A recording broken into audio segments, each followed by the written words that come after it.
Hey guys, Max here. I'm in my hotel in West Palm working on one of my little road builds. This is the LS Hayabusa, and managed the wing slightly misaligned, so I've gotten that taken care of. So I'm going to let that sit over here and harden. Already got the fuselage halves together. I noticed on the Aoshima Seiron that there are no alignment pins on the floats, so when I put these floats together, I'm going to have to just do that eyeball manually and be careful with it. So I actually saw what I think is the world's only existing Seiron at the Garber facility in the Smithsonian in Silver Hill, Maryland back in the 80s, late 80s, and when they had an open house.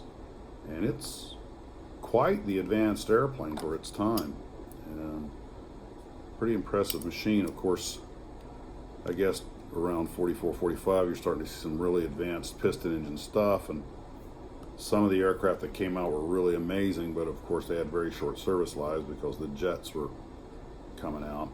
And gotta be careful to line this thing up just right, because like I say, no alignment pins. Didn't bring any clamps with me. And note to self, next time toss a couple of clamps or roll of tape in there, something, or maybe a few rubber bands.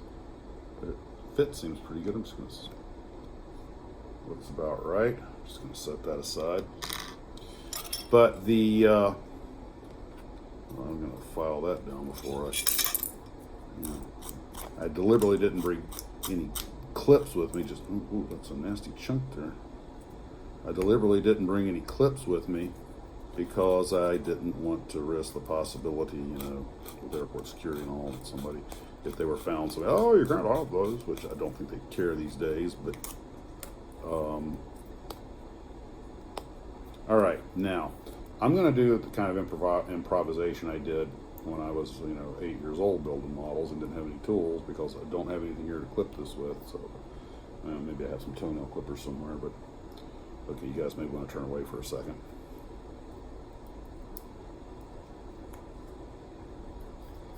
That's right, I eat the styrene. There we go, perfect.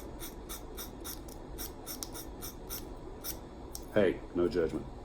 But anyway, so the Seiron apparently was very well respected by, I guess we tested it at the war. Apparently it was very well respected, and the aircraft had great potential. It just happened to come along at the tail end of propeller-driven aircraft, and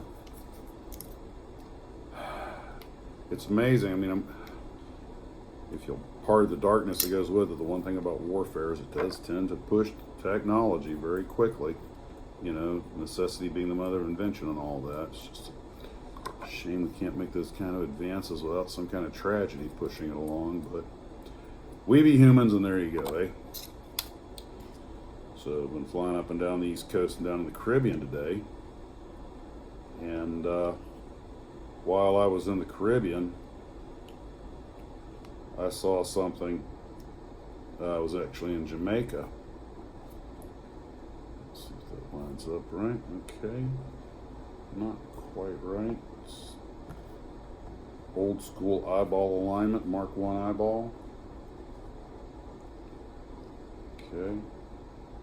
Set that aside to harden. So I'm in Jamaica and I see a C-130 of all things parked over at the end of near where we were parking. And I'm like, wait a minute, that puppy's got the 6-bladed props. And I realize it's RCAF, Royal Canadian Air Force. And I'm thinking to myself,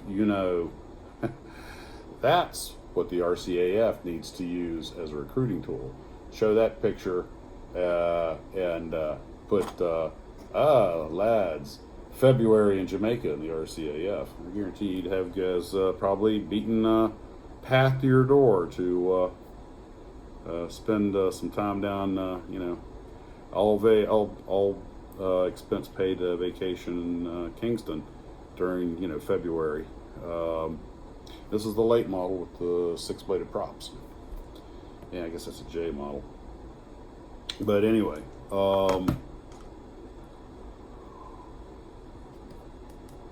little after dinner decaf. Now, like I say, I don't have any instructions for the Hayabusa, but I do have instructions for the Aoshima kit, the Syrian. And of course, these kits are pretty straightforward and intuitive. I'm sure any experienced model builder have no trouble figuring things out. But I did find this piece for the Hayabusa. Whoops. Okay, it's not on the carpet. I'm not that foolish. It looks like an antenna, but I did not see a place in here for it to go. And now I'll figure out where it goes. It's not a pitot tube because it already has one on the wing. And I don't see any holes down the fuselage. I don't see any places for it in the cockpit area. And by the way, it has no cockpit. It just has the little pilot. I'll paint him and drop him in later. It does, however, one thing that's kind of cool is that the canopy to it, you see this groove, the canopy has a little post so that it can slide down that groove. That's cool. Amazing amount of detail. LS also puts those, marks those areas where your decals are supposed to go, which is fine if you want to make it the way that they have it set up for you. But you know, if you want to do something, put it in something else. You know, so of course, those markings where the Pinaroo goes, I would imagine, are pretty general.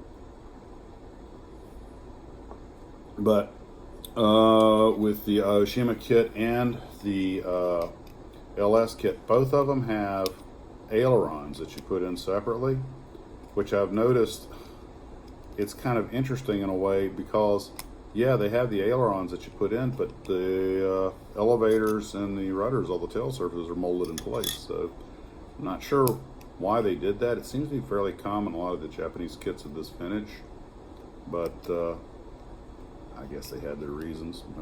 As much as anything else, I mean, just a marketing thing. I'm assuming it's easier to make ailerons since you're already dealing with a two-piece surface area. I guess, well, you have a two-piece surface area for the rudder, but the elevators, of course, are molded in place as a one-piece, so go figure. So anyway, it's giving me something to do while I'm sitting in the hotel room, and ooh, another styrene snack. Aha. Note to self, next time bring some bloody clippers. Don't worry about whether, you know, you'll get them through security. I'm sure nobody's gonna. Well, you know what? I've got toenail clippers. If I could pause this thing, I would. You know what? Let me run grab my toenail. Well, actually, this is grinding it down pretty smoothly. But, you gotta be creative when you're on the road. I suppose I could make more of a, maybe get a second box and bring just parts in one and then building accessories in the other. That might be something to do. And you know, I'm still gonna have to trim that down. But this is an experiment. You know, this is. I brought my clippers last time. Didn't have any problem. I thought I brought a pair this time, but apparently I didn't. I must have forgot to put them in there. And make a checklist. Make a checklist, Max. So anyway, really not a lot going on here. I've been bumping and down the East Coast and the Caribbean. It's been pretty choppy this trip. If you guys have seen the weather on the East Coast. And yep, I was out in that stuff.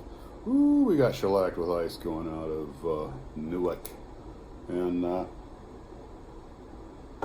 anyway, that's about all I got for tonight. I just want to touch base with you guys, let you know that I am in fact doing the road build.